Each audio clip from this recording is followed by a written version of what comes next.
Hello, I'm Sophia Stewart, and this is an extract from my novel Lottie Lyons' Rookie Reporter, which is available on Amazon. A caveat before we start. The book is set in America, which is where I've lived for many years, but as you can hear, I'm British, so I'm not even going to pretend to do the American accents. I'll leave that up to your imagination. Are you sitting comfortably? Then I'll begin. Chapter 1. Friday, March 15th, 1935. Lottie Lyons decided she needed to quit the West Coast and build a whole new life over there in Manhattan. Today was her 23rd birthday, and if things didn't change, she'd be left behind here in Pasadena forever. The walls were already closing in. She'd been stuck at home mooning around since college graduation, doing a secretarial course and getting a stenography certification. Useful, but only if you wanted to while away a year or so in someone's office before bagging a decent husband. But Lottie longed for a life of adventure. Some of her friends were already engaged and deep into wedding preparation via whispered gossipy lunches at which she felt excluded. It was clear their adventures were domestic and she wished them well, but as the post-college months dragged on, they had less and less in common. She decided to ask her parents if she could move to Manhattan just for a few months, but secretly she'd be on the hustle to become a journalist. Surprisingly, her parents thought it was a great idea. Neither imagined that their daughter had long-term plans to stay there. Why not get a little East Coast sophistication before she settled down, they said indulgently.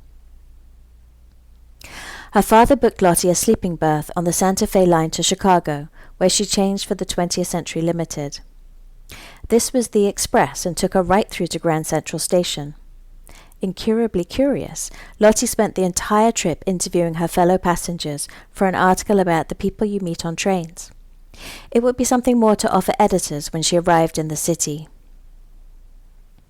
When everyone else was sleeping, she stayed in her berth and typed furiously on her baby blue Underwood typewriter. As the train pulled into the main terminal, she tore out the last sheet and slipped the article into a plain manila envelope and dashed around picking up her clothes. At last, New York. Lottie rolled down all the windows in the cab and held her face up to the sun-kissed skyscrapers as the streets whizzed past. It was tremendous to be here. The cab pulled up outside Lexington and 63rd. Lottie struggled with her large case until a couple of young women ran out from the lobby and helped her. "Gosh, thank you," she said, wondering why there weren't any mail porters to hand.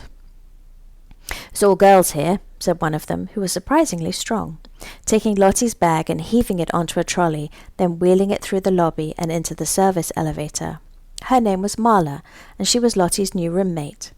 In fact, there were 3 girls to each room, but she didn't meet the other one, Emily, until after curfew, when a blonde in a beautiful satin dress and astrakhan coat tumbled headfirst through the window. "You're going to get thrown out if they catch you," said Marla, sitting up in bed. "Don't be a killjoy, darling," said Emily, flinging herself on her satin counterpane twin bed. She caught sight of Lottie, who was staring wide-mouthed from her bed in the far corner. "Hello, new bug." "It's Lottie," said Lottie, suddenly shy. "Welcome to Manhattan," said Emily, wriggling out of her dress and then diving under the covers, still wearing her satin shorts and slip. Lottie had never seen anyone as peerlessly beautiful as Emily Davis. "I hope you're ready for an adventure," she said. Lottie was about to reply, but Emily had fallen fast asleep. "The wicked sleep without conscience," growled Marla, turning over and trying to get back to sleep too. Lottie looked up at the ceiling and couldn't stop smiling. She was in Manhattan, she had the most divine roommates, and was totally ready for an adventure. The next morning she decided to get the lay of the land, walked around for a while, then took her articles and went to the first address on her list of magazine publishers of Manhattan. However, as she was about to find out, she wasn't the only young woman from out of town who decided to head for the big city with a portable typewriter, clippings, and a dream. Thank you for listening.